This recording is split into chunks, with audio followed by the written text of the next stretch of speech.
Мен кече кыргызстандыктарга кайрылуу жасап, акчасы барларга бизде Кудайга шүгүр чет өлкөлүк банктарда же үйлөрүндө акчасын сактаган жарандарыбыз көп. Акчаңарды алтын менен сактагыла. Жүздөгөн жылдар бою алтын өз кунун жоготпойт дедим эле. Бүгүнкү күндөн баштап улуттук банкта алтын сатып алууга кезекке тургандар көбөйдү. Туура кыласыздар. Чет өлкөлүктөр банктарда же үйдө кагаз акча менен сактагандан көрө алтын менен сактасаңыздар 100 жылдан кийин болсо дагы күйбөйсүздөр. Сом менен доллар өз күнүн жоготуп коюшу мүмкүн. Ал эми алтын өз күнүн эч качан жоготпойт. Садыр Жапаров. Орусияда жашаган мигранттар кыргыз бийлигине кайрылуу жасады. Орусияда жашаган мигрант Темиркул Булашбаев кыргыз бийлигине кайрылуу жасады.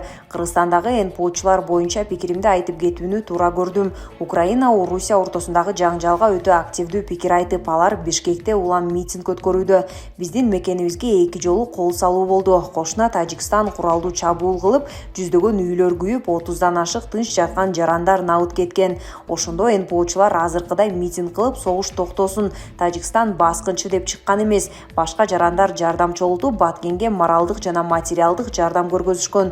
НПО үн каткан эмес, тынч гана отурушкан. Тилекке каршы НПО менен тилектеш америкалык гранттар менен каржыланган Кактус Медиа клуб сайттары кайра Тажикстанга маалыматтык жардам кылып, чыр-чадакка Кыргызстан себепчи деп жазышкан. Бул маалымат сайттары жабылсын деп кыргыз эли нааразы болгон. Азыркы НПО сөз эркиндиги деп тилектеш болуп чыгышкан. Мына ушул фактыларды салыштырып көрүп, НПОчулар Улан Үсөйүн, Клара Соронкулова, Рита Карасартова, Өндүрүш Токтонасыров жана башка кыргызга душман окшойт деген ой келип жатат.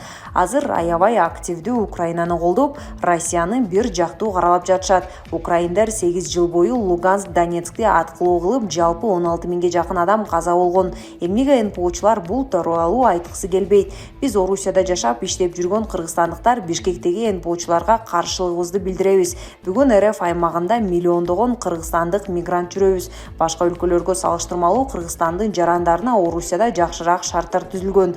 Көп жеңилдиктер бар. Эки өлкөнүн ортосуна чок ыргытып жаткан Американын шпиондоруна чара көргүлө. Америка Украинаны бооруна тартып, жакын болгондой сезим калтырып келген. Азыр эмне кылды? Терс бурулуп кетти. Эки тууган кошуна өлкөнү согуштуруп салды. Мына эми Бишкекте дагы НПОчулар чагымчылдык кылышууда. Урматтуу УКМКнын төрагасы, ИИМ министри, сиздерди Россияда жашап Кыргызстанга миллиарддаган акча каражаттарын жөнөтүп жүргөн мигранттардын үнү, каалоосу кайдыгер калтырбаса, анда НПОчуларга чара көргүлө деп суранабыз. Казакстанда дагы митинг кылып чыгышты эле, аларды камап салды. Эмнеге бизде эркиндик берилип жатат? Чагымчылдарга бул жеке эле бир мигрант менен эмес, миллиондогон Россиядагы кыргыздардын каалоосу. НПО кыргыздын душманы, НПО кыргызга кесепет. Урматтуу Орусияда жашаган боордоштор, ушул кайрылуумду максималдуу бөлүшүп койсоңуздар деп суранат элем деп жазган кайрылуусунда. Булак Назар Ньюс, Чекиторг. Токаев: жакшы уруштан жаман тынчтык артык. Казакстандын президенти Касым-Жомарт Токаев Россия менен Украина жаңжалды жөнгө салуу үчүн сүйлөшүү үстөлүнө отурушу керектигин бүгүн 1 мартта бийликтеги Нур Отан партиясынын курултайында билдирди.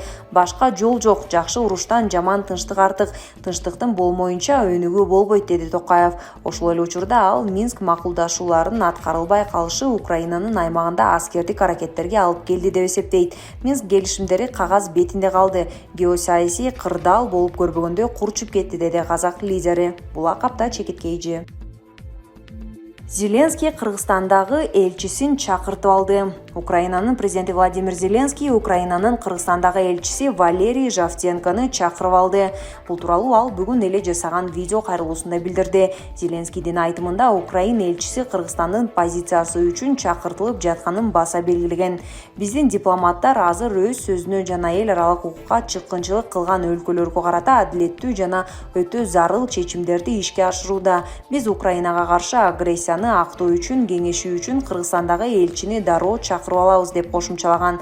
Мындан тышкары Украинанын Грузиядагы элчиси дагы Грузия жардам берүүнү каалаган ыктыярчыларга тоскоолдук кылганы жана санкцияларды карата моралдык жактан туура эмес позициясы үчүн консультацияга чакыртылып алынганы белгиленген. Буга чейин Грузия бийлиги Батыштын Орусияга киргизген санкцияларына колдоо көрсөткөн эмес. Ал эми Кыргызстандын президенти Садыр Жапаровдун Орусиянын президенти Владимир Путин менен телефон аркылуу сүйлөшүүсү Кремль тарабынан Кыргызстан Орусиянын аракеттерин колдойт деген маанайда берилген. Бирок Кыргыз президентинин расмий сайтында президенттер жөн гана кырдаалды талкуулаганын билдирген.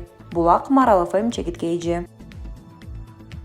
Рамзан Кадыров аскерлериндеги жоготууларды айтты.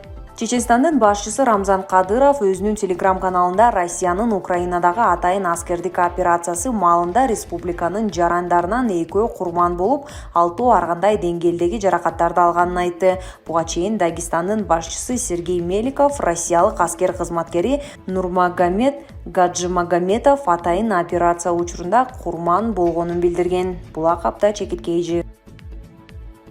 Россияда америкалык кинолорду көрсөтүүгө тыюу салынды. Украинадагы кырдаалга байланыштуу америкалык The Walt Disney Company Россиянын аймагында кинолорун көрсөтүүнү убактылуу токтотту.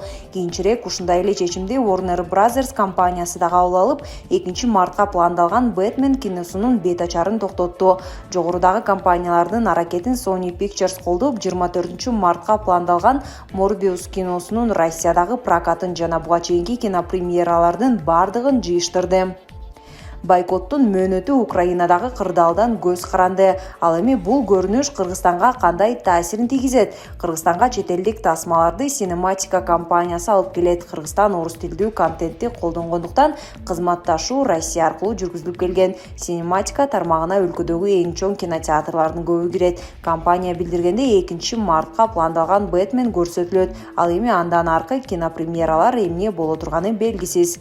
Batman боюнча айта турган болсок, Россиядагы чектөөлөргө карабастан бизде премьерасы болот. Анткени биз көрсөтүүгө керектелүүчү материалдардын бардыгын алып, билеттерди сата баштаганбыз.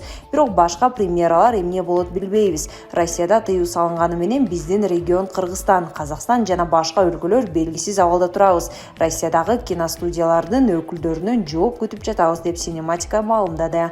Булак Кактус чекиткейжи. Харьковдун борборунда жардыруу болду. Украинанын Харьков шаарындагы борбордук аянтта бомба жардырылганын 1-мартта Интерфакс Украина жарыялады. Бул аянтта Харьков облусунун мамлекеттик администрациялык имараты жайгашкан. Менин сүйүктүү Свободы борбордук аянтымда ракеталар жарылып жатат деп жазган Украинанын ички иштер министринин кеңешчиси Антон Геращенко терең кайгырып жатканын билдирген. Мамлекеттик органдар 1-мартта эртең мененки жардырууда 1 адам каза болуп, 3 адам жаракат алганы тууралуу маалымат тараткан. Булак Баракелде чекиторг. Украинадагы абал 64 километр созулган Россиянын колоннасы. Киев шаарынан түндүккө багыт алган Россиянын аскердик техникаларынын колоннасынын спутниктен тартылган сүрөттөрү жарыяланды. Колонна болжол менен 64 чакырымга созулган. Булак Баракелде чекиторг.